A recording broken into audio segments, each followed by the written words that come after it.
जय श्री कृष्णा दोस्तों। अष्टावक्र गीता के चौथे प्रसंग में हम लोग आगे बढ़ते हैं। राजा जनक कहते हैं, आ ब्रह्म स्तंभ पर्यन्ते भूतग्रामे चतुर्विधे विज्ञस्यैव हि सामर्थ्यम इच्छा निच्छा विवर्जने। अर्थात ब्रह्मा से चींटी पर्यंत 4 प्रकार के जीवों के समूह में ज्ञानी की ही इच्छा और अनिच्छा को रोकने में सामर्थ्य है। 4 प्रकार के जीव कौन कौन से होते हैं, सर्वप्रथम उसको समझिए। इस सृष्टि में 4 प्रकार के जीव पाए जाते हैं। पहला अंडज, दूसरा पिंडज, तीसरा स्वेदज और चौथा उद्भिज। अब इनके बारे में संक्षिप्त में हम लोग जान लेते हैं। अंडज, ज का अर्थ होता है उत्पन्न होना, तो अंडज का अर्थ हुआ कि जो अंडे से उत्पन्न होते हैं, जैसे कि पक्षी, सरीसृप इत्यादि, जो रेंगने वाले होते हैं, सर्प इत्यादि। तो पक्षी और सरीसृप ये अंडज होंगे। और पिंडज, जो पिंड रूप में जन्म लेते हैं, यानी कि जैसे मनुष्य जो गर्भ से उत्पन्न होते हैं, मनुष्य और पशु इत्यादि।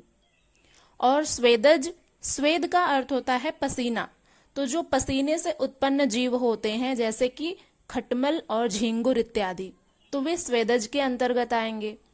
और चौथा और आखिरी है उद्भिज। तो उद्भिज का अर्थ होता है कि जो पृथ्वी से उत्पन्न है, जैसे कि पेड़ पौधे। तो ये 4 प्रकार के जीव इस सृष्टि में पाए जाते हैं। इन्हीं का वर्णन राजा जनक इस श्लोक में करते हैं। वे कहते हैं कि ब्रह्मा से चींटी पर्यंत 4 प्रकार के जो जीव हैं, अंडज, पिंडज, स्वेदज और उद्भिज, इन जीवों के समूह में ज्ञानी की ही इच्छा और अनिच्छा को रोकने में सामर्थ्य है। यानी कि एक जो ज्ञानी पुरुष होगा वही अपनी इच्छाओं और अनिच्छाओं को रोक पाने में समर्थ है। बाकी ये जो 4 प्रकार के जीव अभी हमने बताए, उनमें इतना सामर्थ्य नहीं है कि वे अपनी इच्छा और अनिच्छा को रोक सकें। जिस तरह ज्ञानी और अज्ञानी के कार्यों एवं व्यवहारों में भिन्नता दिखाई देती है, उसी प्रकार ज्ञानियों तथा अज्ञानियों द्वारा निर्मित शास्त्रों में भी भिन्नता दिखाई देती है। सभी ज्ञानियों की एक ही दृष्टि होती है, किंतु अज्ञानियों में सभी की दृष्टि अलग अलग होती है। दादू के शब्दों में है, जे पहुँचे ते कही गए, तिनकी एकई बाति, सबय सयाने एक मति, उनकी एकई जाति। अर्थात ज्ञानी के कोई संप्रदाय नहीं होते, उनका कोई वर्ण नहीं होता, उनमें कोई मतभेद नहीं होता है, और न ही उनके सिद्धांतों व कार्यों में कोई भिन्नता होती है। वे सभी एक ही बात कहते हैं, जो सत्य है वही कहते हैं। असत्य अनेक प्रकार के होते हैं, किंतु सत्य एक ही है। एक बार न्यायालय के एक जज ने 10 गवाह बुलाए। वकील 10 सूफियों को पकड़कर ले गया। जज ने कहा कि मैं इन 10 सूफियों को एक ही गवाह मानूंगा, क्योंकि ये सभी एक ही बात कहते हैं, अतः यह एक ही गवाह हुआ। 9 कोई दूसरे ले आओ। यह ज्ञानी का ढंग है, किंतु अज्ञानियों के अनेक ढंग हैं, अनेक विचार हैं, अनेक सिद्धांत हैं, यहाँ तक कि उनके धर्म और ईश्वर भी अनेक हैं, आत्माएं भी अनेक हैं, किंतु ज्ञानी इन सब के पार एक की ही अनुभूति करता है, समस्त सृष्टि को एक ही समझता है। कुछ अज्ञानी कहते हैं कि इच्छाएं छोड़ो, वासनाएं छोड़ो, यह संसार, लोभ, मोह, माया, ममता, धन दौलत सब छोड़ो, तब तुम्हें कहीं जाकर के ज्ञान होगा। ये अज्ञानी कहते हैं। वे छोड़ने को पाने का नियम मानते हैं।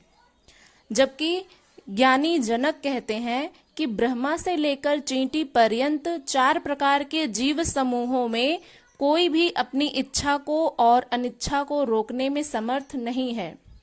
कोई भी सांसारिक मनुष्य जो इन 4 प्रकार के जीवों में आता है, तो वे अपनी इच्छा को और अनिच्छा को रोकने में समर्थ नहीं है, क्योंकि वे इस संसार के भोग विलास और वासनाओं में ही ग्रसित हैं। उनमें इतना सामर्थ्य नहीं है कि वे अपने मन की इच्छाओं को नियंत्रित कर सकें, उन्हें रोक सकें। यह सामर्थ्य तो केवल उस ज्ञानी में होता है। सृष्टि का निर्माता जिसे ब्रह्मा कहते हैं, वह भी इच्छाओं से ग्रस्त है। सृष्टि निर्माण की उसकी भी इच्छा है। ब्रह्मा जो कि सृष्टि निर्माता माने जाते हैं, उनके मन में भी तो यह कामना है कि इस सृष्टि का विस्तार हो। तो यह कामना, यह इच्छा उस ब्रह्मा की भी है, तो वह भी इच्छाओं से ग्रस्त हैं। सृष्टि निर्माण की उनकी भी इच्छा है। विष्णु, महेश, इंद्र आदि अनेक देवी देवता भी इच्छाओं एवं वासनाओं से ग्रस्त हैं। फिर मनुष्य, पशु पक्षी, जीव जंतु अपनी इच्छाएं कैसे छोड़ सकते हैं? इन सब में केवल आत्मज्ञानी ही इन इच्छाओं और अनिच्छाओं दोनों को रोकने में समर्थ हैं, अन्य कोई नहीं। इसलिए छोड़ने से ज्ञान नहीं होता, बल्कि ज्ञानावस्था में जब सत्य का बोध हो जाता है तो जो असार है यानी असार है वह अपने आप छूट जाता है, जिसका कोई तत्व नहीं है। असार, सार तो होता है तत्व, असार जिनका कोई तत्व ही नहीं है, जिनका कोई अर्थ ही नहीं है, जो असार है, जो त्याज्य है, वह अपने आप ही छूट जाता है। तो असार और त्याज्य ये कौन है, क्या है? तो ये जो सांसारिक जो मनुष्यों में निहित होता है, ईर्ष्या, द्वेष इत्यादि, लोभ, मोह, क्रोध, वासना इत्यादि, यही है असार, यही है त्याज्य। तो इनको त्यागने में हमें अपना प्रयत्न नहीं करना है। यही बात अष्टावक्र जी कहते हैं, और यही बात उनके पूछने पर राजा जनक भी यही उत्तर देते हैं कि इनको त्यागने में हमें अपना सामर्थ्य नहीं लगाना है, वे स्वतः ही छूट जाएंगे। जब जब व्यक्ति ज्ञानावस्था में अग्रसर होता है, तो ज्ञानावस्था में जब उसे सत्य का बोध हो जाता है तो जो असार है वह अपने आप ही छूट जाता है, उसे छोड़ना नहीं पड़ता। क्योंकि जब हम छोड़ने लगते हैं किसी चीज को तो वो और ज्यादा हमें जकड़ लेती है। ये बात एक साइंटिफिकली भी प्रमाणित है कि जब हमारा जो मानव मस्तिष्क है, जब हम किसी चीज को यह ठान लेते हैं कि हम इसकी तरफ ध्यान नहीं देंगे या फिर हमें इस चीज को छोड़ना है, तो जो मानव मस्तिष्क होता है वह उस व्यक्ति या उस वस्तु की तरफ और अधिक आकृष्ट हो जाता है, क्योंकि उसको यह पता चल चुका होता है कि यह वस्तु अब हमें नहीं मिलेगी, तो वह और अधिक उधर आकर्षित हो जाता है। जैसे कि एक उदाहरण के माध्यम से समझते हैं कि जैसे कोई छोटा बच्चा होता है, तो जब उनके पेरेंट्स यह कहते हैं कि तुम्हें मोबाइल नहीं चलाना है, या फिर वह आइसक्रीम मांग रहा है, तो उसको बोल देते हैं कि नहीं, यह आइसक्रीम तुम्हारे लिए, तुम्हारे स्वास्थ्य के लिए खराब है। तो उसकी तरफ वो जो आकर्षण है उस बच्चे का वो और अधिक बढ़ जाता है, क्योंकि उसके मस्तिष्क को यह पता चल चुका होता है कि अब यह आइसक्रीम मुझे खाने को नहीं मिलेगी, तो वो और अधिक उधर आकर्षित हो जाता है, वो और अधिक मांग करने लगता है कि उसे आइसक्रीम चाहिए ही चाहिए। तो ठीक इसी प्रकार से जैसे वयस्कों में भी होता है, जो युवा हैं उनमें यदि किसी चीज की लत लग गई है, एडिक्ट हो गए हैं किसी चीज के प्रति, तो उस चीज को छोड़ने के लिए उन्हें प्रयत्न करना पड़ता है। तो प्रयत्न करते करते वे स्वयं इतने अधिक उसमें जाकर के उलझ जाते हैं कि उस लत से बाहर निकलने का कोई रास्ता ही नहीं बचता है। वे निकलने का प्रयत्न तो करते हैं लेकिन और अधिक उलझते जाते हैं। तो जो एडिक्शन है वो तो छूटता ही नहीं है, बल्कि और अधिक उसमें वे पड़ जाते हैं। तो यही बात यहाँ पर अष्टावक्र जी और राजा जनक समझाते हुए कह रहे हैं कि किसी भी चीज को छोड़ना नहीं है। हमारे मस्तिष्क में एक जो डोपामिन होता है वो रिलीज होता है, तो वो जो है मानव मस्तिष्क में डोपामिन जब रिलीज होता है तो वह मनुष्य को यह संकेत देता है कि अब हमें इस चीज को छोड़ना है, तो वो और अधिक उधर आकर्षित हो जाता है। तो हमें क्या करना है कि हमें यदि किसी चीज को छोड़ना है, किसी चीज की लत लग गई है तो उसको छोड़ना है यदि, तो उसकी तरफ ध्यान नहीं देना है, उसके बजाय कोई और अधिक जो जिसमें आपकी रुचि हो उसको आप करिए। तो धीरे धीरे करके आप देखेंगे कि वो लत छूट जाती है। जैसे मान लीजिए उदाहरण के लिए, जब बच्चे स्कूल से घर आते हैं तो आजकल बहुत अधिक फोन का जो ट्रेंड है वो चल रहा है, तो वो उन्हें फोन चाहिए ही चाहिए होता है।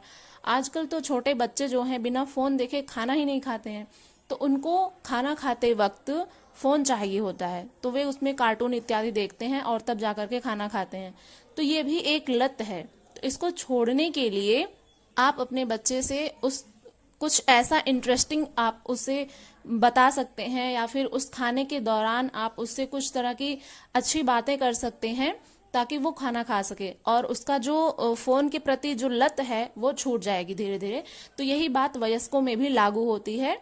तो यहाँ पर ये सब कहने का अर्थ मेरा ये है कि राजा जनक और ऋषि अष्टावक्र जी जो यहाँ पर इस सूत्र में हमें समझाना चाह रहे हैं कि जो कुछ भी असार है, जो कुछ भी त्याज्य है, वह अपने आप ही छूट जाता है जब व्यक्ति ज्ञानावस्था में प्रवेश करता है। तो ज्ञान की अवस्था में सब कुछ जो असार है वो अपने आप छोड़ जाता है, उसे छोड़ना नहीं पड़ता। ज्ञानी जनक के सत्य प्रीति का यही सार है कि पाना ही नियम है, छोड़ना नियम नहीं है। सत्य प्रीति का यही सार है। क्या छोड़ना है और क्या ग्रहण करना है, यह ज्ञानी अपने विवेक से निर्धारित करता है।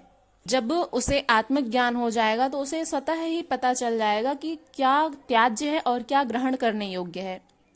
तो जब हम किसी अच्छी चीज के प्रति या फिर कोई हम अच्छा कार्य करने लग जाते हैं, उसी में डूब जाते हैं, तो आप खुद देखेंगे, अपना अवलोकन करेंगे कि जो गलत चीजें हैं वो स्वतः ही आपसे दूर हो जाती हैं, स्वतः ही छूट जाती हैं, उन्हें छोड़ना ही नहीं पड़ता है। ये खुद पर प्रैक्टिकली आप लोग करके देखिएगा और कमेंट बॉक्स में बताइएगा कि क्या ये वर्क कर रहा है या नहीं। और ये वीडियो यदि आपको पसंद आई हो तो इसे लाइक करिएगा, शेयर करिएगा, और चैनल पर यदि नए हैं तो इसे सब्सक्राइब करके बेल आइकन को भी प्रेस कर लीजिएगा ताकि आने वाली हर वीडियो की नोटिफिकेशन सबसे पहले आप तक पहुंचे।